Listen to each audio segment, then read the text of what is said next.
JT.fr, fournisseur officiel de football.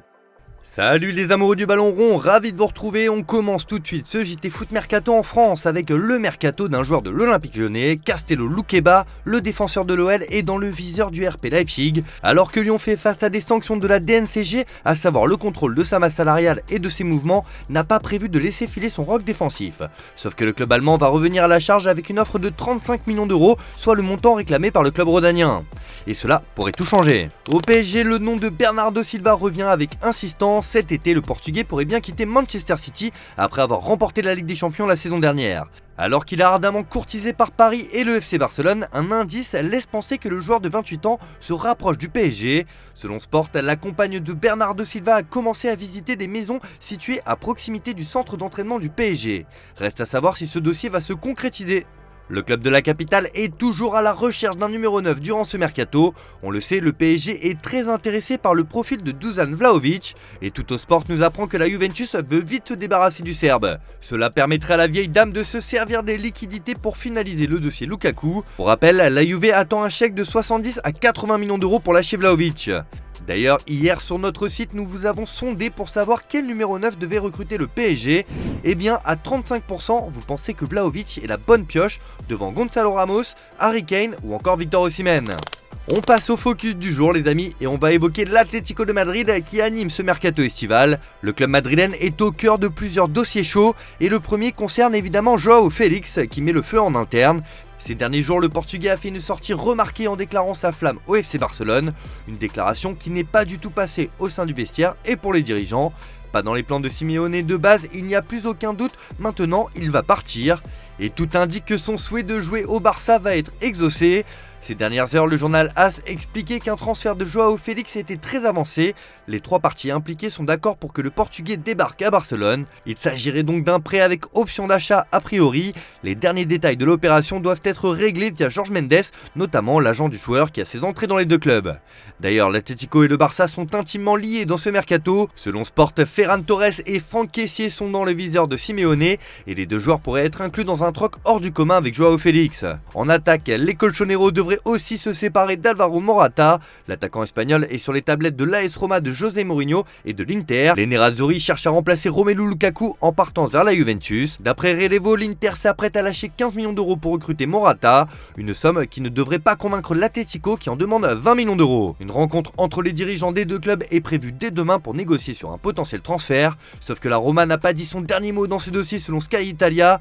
Au milieu de terrain aussi, l'Atlético veut frapper fort. Sofiane Amrabat est dans le viseur depuis plusieurs semaines. Le Marocain est sur le départ de la Fiorentina, mais les Colchoneros ont érigé en priorité à ce poste Marco Verratti. Selon l'équipe, cette piste est très sérieuse. Des contacts ont déjà eu lieu entre les deux clubs concernant l'Italien. Aucune offre n'a pour le moment été présentée, mais le milieu de terrain a plutôt répondu favorablement à l'intérêt des Colchoneros, lui qui a refusé une très belle proposition émanant d'Al Hilal. Rien n'est encore acté pour le moment. À ce poste, le nom de Pierre-Emile Højbjerg est aussi revenu sur la table ces dernières semaines. Le Danois est sous contrat jusqu'en 2025 chez les Spurs.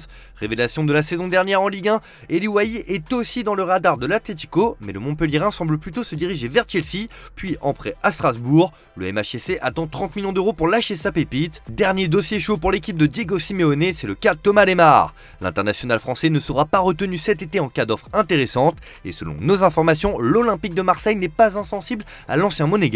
Lassé par les méthodes de Diego Simeone, pas épargné par les blessures, le champion du monde 2018, sous contrat jusqu'en juin 2027, pourrait être tenté par le challenge marseillais. Une somme supérieure à 20 millions d'euros pourrait convaincre le club espagnol de laisser filer le français. Après cette exclue sur Thomas Lemar et l'OM, transition parfaite pour les exclus FM du jour les amis. Et c'est parti, on continue avec le club phocéen. Auteur d'une excellente saison, Chancel Mbemba est courtisé par l'Arabie Saoudite. Selon nos informations, des contacts existent même avec son entourage. Alors qu'à Marseille, on refuse catégoriquement son départ. La direction olympienne a carrément mis son veto, mais ne pourra pas rivaliser avec les Saoudiens en cas d'offre concrète. La semaine dernière, nous vous avons révélé que l'Olympique de Marseille était très intéressé à l'idée de recruter Iliman Ndiaye. Le joueur n'était pas insensible à l'intérêt phocéen, mais a pris la décision de rester à Sheffield United afin d'évoluer en Premier League, alors que les discussions tournaient autour d'un contrat de 5 ans avec l'OM. Mais d'après nos informations, les phocéens ne lâchent pas le morceau et espèrent toujours le convaincre. Pour le moment, la position du joueur est toujours la même, affaire à suivre. Les clubs turcs sont décidément chauds sur ce mercato estival. Beşiktaş prépare aussi un joli coup. Selon nos infos, Jean Onana, le milieu de terrain camerounais du RC Lens, va s'engager avec le club stambouliote. L'ancien bordelais va rapporter 5 millions d'euros au club artésien. Beşiktaş s'apprête également à accueillir Daniel Amartey, le défenseur central international ghanéen de 28 ans, libre depuis son départ de Leicester cet été. Enfin, le défenseur brésilien de Southampton, Lyanco, est une cible prioritaire du club turc qui a décidé d'accélérer dans son recrutement. Retournement de situation pour Romain Saïs, le Marocain va filer au Qatar selon nos infos. Un choix avant tout familial qui a été pris par le joueur. Al Sadd va débourser 2,5 millions d'euros et des bonus pour récupérer le taulier de Beşiktaş. Un contrat de 3 ans l'attend avec le club qatari. Enfin, le PSG aimerait bien envoyer Leandro Paredes du côté de Galatasaray. Un accord a même été trouvé avec le club stambouliote, mais l'Argentin ne semble pas très chaud à rejoindre la Turquie. Il est aussi courtisé en Italie. D'après nos informations, des discussions ont débuté avec la Lazio, mais aussi avec la Roma. D'ailleurs, question du jour pour vous les amis, quel est le club qui réalise le meilleur mercato pour le moment selon vous? Vous nous dites tout dans les commentaires et on en reparle dès demain. Hier, Stéphane vous demandait quel serait le club idéal pour relancer Joao Félix. Et bien selon vous, le Portugais s'adapterait parfaitement au FC Barcelone. À l'étranger, Manchester City va faire sauter la banque pour Josko Gvardiol du RB Leipzig. Dans les tuyaux depuis plusieurs semaines, le transfert est en bonne voie. Un accord a été trouvé entre les deux clubs pour le transfert du joueur. Le montant du transfert devrait tourner autour de 120 millions d'euros. C'est certainement l'un des feuilletons de l'été, mais l'avenir d'Harry Kane est encore loin d'être réglé. Alors que le Bayern Munich et le PSG sont sur les rangs pour enrôler l'international anglais, The Athletic nous rapporte que le FC Barcelone pourrait tenter sa chance dans ce dossier, mais à la seule condition qu'il soit sans contrat. La possibilité de le voir évoluer en Catalogne dans un an semble tout de même très improbable. L'Inter Miami a des envies débordantes sur ce mercato après les recrutements de Lionel Messi et Sergio Busquets. Selon le média argentin TIC Sport qui fait état d'un grand intérêt du club floridien pour Luis Suarez, histoire de reconstituer l'âge d'or du Barça. Toutefois, l'opération semble compliquée. Le Grêmio veut conserver l'Uruguayen qui est sous contrat jusqu'en 2024, ou alors l'Inter Miami doit s'acquitter de la clause de résiliation du joueur, évaluée à 62 millions d'euros. On passe aux officiels du jour. Joueur du Borussia Dortmund depuis 2019, le défenseur Nicolas Schulz vient de résilier son contrat avec le BVB. Il est désormais libre de tout contrat. Le Torino prolonge son coach. Emiliano Moretti continue l'aventure avec le club de Turin. L'entraîneur italien est désormais lié au Taureau jusqu'en 2025. Le FC Lorient s'attache les services d'un gardien, Dominique Youfengan. Âgé de 23 ans, le portier s'engage libre pour une saison après avoir été formé à l'En Avant Guingamp.